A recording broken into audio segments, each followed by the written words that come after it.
আসসালামু আলাইকুম। সবাইকে সালাম, আদাব, নমস্কার। যারা আমার পাশে আছেন সবাইকে মুজিবের শুভেচ্ছা। গতকাল আপনারা সবাই জানেন যে বিএনপি নির্বাচনী প্রচারণার জন্য তারা একটা প্রাথমিক প্রার্থিতা ঘোষণা করেছেন বিভিন্ন আসনে। সম্ভবত 237টা আসনে তারা প্রার্থী দিয়েছেন।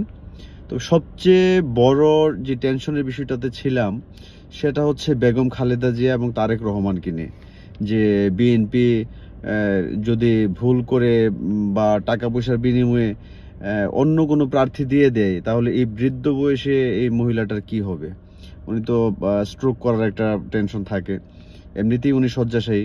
তারপর হচ্ছে লন্ডন প্রবাসী তারেক রহমানের সাথে যদি বিএনপির মির্জা ফখরুল, আমির খসরু মাহমুদ চৌধুরী, সালাউদ্দিন আহমেদ, গোয়াদা, ওনারা যদি একটা পোল্ট্রি নেয় তাহলে ওনাদের আসলে কি হবে। এই বিষয়গুলো নিয়ে আসলে খুব টেনশনের একটা বিষয় ছিল যে এই দুইটা ব্যক্তি আসলে মনোনয়ন পাচ্ছেন কিনা। তো যাই হোক, প্রাথমিক টেনশনগুলো দূর হয়েছে। বেগম খালেদা জিয়াকেও মনোনয়ন দিয়েছে বিএনপি, আর তারেক রহমানকে মনোনয়ন দিয়েছে। সবচেয়ে আশ্চর্যের বিষয় যে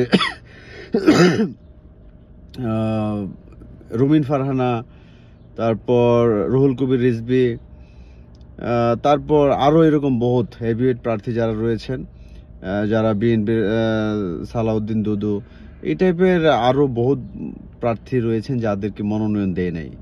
তো এর জন্য আপনারা সবাই জানেন যে লন্ডনে যে চাঁদার অংশটুকু পাঠাতে হয়, কারণ যতটুকু আমরা বিশ্বস্ত সূত্রে জানতে পেরেছি এবার যে মনোনয়নগুলো দিয়েছে প্রত্যেকটার বাজেটই প্রায় 200 কোটি টাকার উপরে।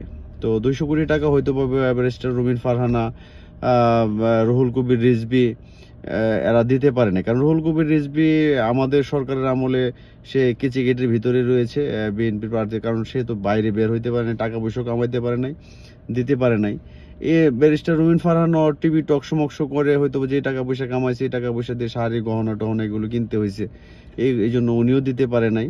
এই জন্য এই আলোচিত প্রার্থীগুলা কিন্তু তারা মনোনয়ন পায় নাই, এবং যে আসনগুলোতে ফাঁকা রাখছে এগুলো সম্ভবত তারা এনসিপির সাথে বা অন্যান্য নুরু দলটলের সাথে কিছু করতেছে, ভাগ বাটোয়ারের ব্যাপার স্যাপার আছে। তবে যাদেরকে মনোনয়ন দেওয়া হয়েছে তাদের মধ্যে কিছু কিছু বাচ্চা পোলাপানদেরকে মনোনয়ন দিয়েছে, যারা ছাত্র দল করে মানে জাস্ট সাবেক হয়েছে তাদেরকে মনোনয়ন দিয়েছে। এটা একটা ভালো দিক, তরুণদেরকে নিয়ে আসতেছে সামনে।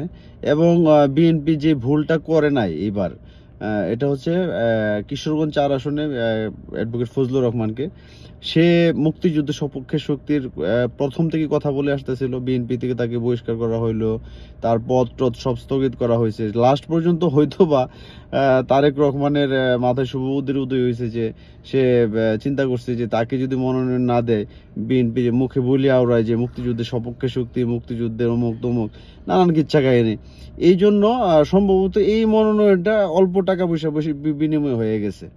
এই জন্য, নাহলে ফজলুর রহমানের আমার জানা মতো অত টাকা পয়সা নাই যে উনি টাকা পয়সা দিয়ে কিনতে পারবে। এই জন্য উনি হয়তো বা ওই দিকগুলো বিবেচনা করে টাকা পয়সাগুলো কম দিয়া পাওয়া গেছে। আর বাকি মোটামুটি যারা পাইছে আশা করা যায় 237টা আসন দিয়েছে, তো এর মধ্যে 200 কোটি টাকা দিয়ে গুণ দেন, এই টাকা পয়সাগুলো দিয়ে হয়ে গেছে। এবং ইউনূস সাহেব যে তারেক রহমানের সাথে যে মিটিংটা করেছিল লন্ডনে, এটা আপনারা সবাই জানেন ইতিমধ্যে, প্রায় 10,000 কোটি টাকা দিয়া তারেক রহমানকে নির্বাচনের জন্য বিষয়। কিন্তু তারেক রহমানের মূলত নির্বাচন বড় কোনো ফ্যাক্টর না, এটা হচ্ছে বিএনপি একটা ব্যবসায়িক প্রতিষ্ঠান।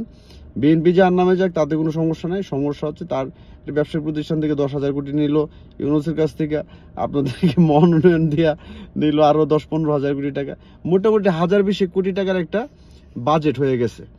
তো সামনে তো নির্বাচন হচ্ছে না, যেহেতু আওয়ামী লীগকে ছাড়া নির্বাচন বহির্বিশ্ব মানতেছে না, সেই জন্য পরবর্তী আরেকটা ধাপ আসবে, যে ধাপে আবার পুনর্মূল্যায়ন করে আবার মনোনয়ন বাণিজ্য করবে, যেটা তারেক রহমানের 5 বছর পর 5 বছর টিকে থাকার জন্য তার মূল ব্যবসা মনোনয়ন বাণিজ্য। তো শুভকামনা আপনাদের জন্য যারা 200 কোটি টাকা করে মনোনয়ন কিনছেন, আর যারা ভবিষ্যতে আরো বাজেট বাড়াইতে পারবেন, এগুলো আবার রিফর্ম হবে, এই রিফর্মে আপনারা আবার পুনরায় কিনতে পারবেন। সেই জন্য যারা পান নাই তাদের জন্য মনে কষ্টের কারণ নাই, কারণ টাকা পয়সা নেন, টাকা পয়সা নিলেই পাবেন, কারণ বাজেট যত বাড়াবেন মনোনয়ন তত কনফার্ম হবে। তো সেই পর্যন্ত সবাই ভালোই থাকুন, ধন্যবাদ সবাইকে। জয় বাংলা, জয় বঙ্গবন্ধু।